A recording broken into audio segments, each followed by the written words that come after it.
Ken, the mechanic, is showing me how to take this stuff apart.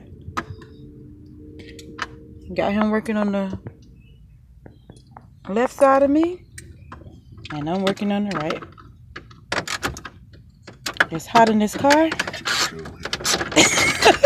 Did you hear him? He's talking about show is. And we trying to get this problem done. So hopefully we'll find out.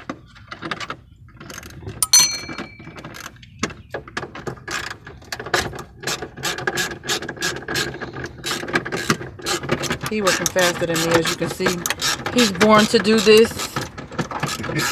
I'm just living the dream over here.